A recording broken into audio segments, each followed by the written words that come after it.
dinner party with Groucho once. Snooty hostess, Beverly Hills. Oh, trying to what shall I say, sneak out early, Mr. Marx?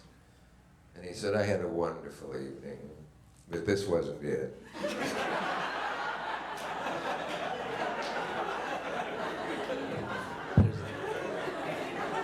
You can use that. I thought we talk about the story of you and Groucho first met, because I'm familiar with it at George Kaufman's funeral, but I think you should expound on it for the audience here, because it's something that, it's a story that I've latched onto. Yeah. The great George Kaufman, playwright, director, star of theater, formerly critic of the New York Times, oddly enough.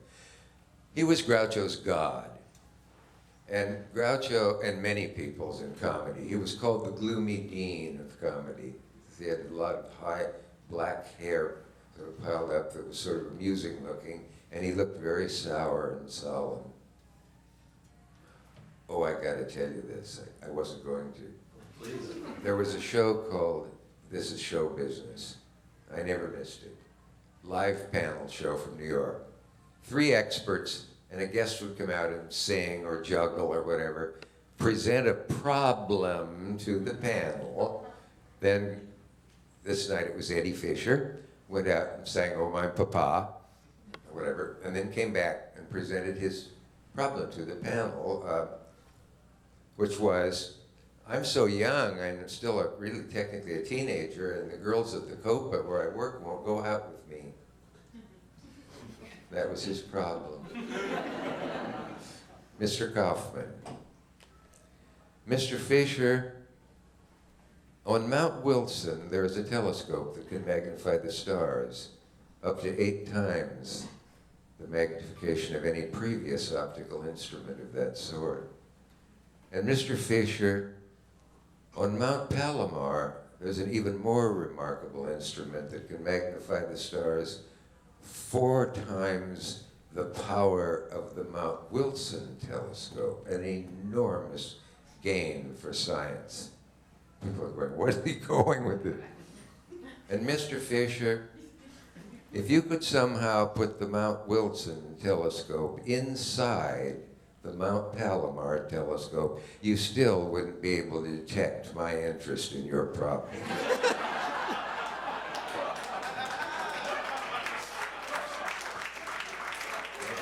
But when you are Groucho, virtually anything you say would get a laugh. And in his later life too, he said, you know, I can't insult anybody anymore. You know, there are people I genuinely dislike. And I tell them, and they go, oh, Groucho, wait till I tell what you said to me. You know, he said, I can't insult anybody anymore.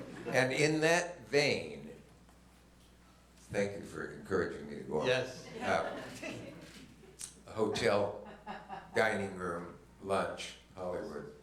Man comes up with his wife and says to Groucho, Groucho, say something insulting to my wife. And Groucho looks and said, with a wife like that, you should be able to think of your own insult.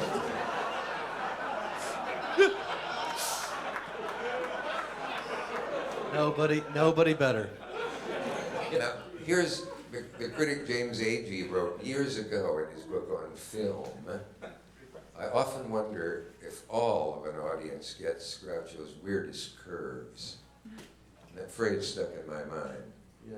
Here's an example of what I think is a genius joke that sets him apart, but it was a real incident. He had a director he hated, and this director hated him, and the director was Sam Wood, as in knock on wood, W-O-O-D. Got that? Important later. I don't want to treat you as children. And they got in an argument, and Wood did the unthinkable thing. He insulted Groucho in front of the crew and the cast and said, look at this, you can't make an actor out of clay. Groucho said, nor a director out of wood.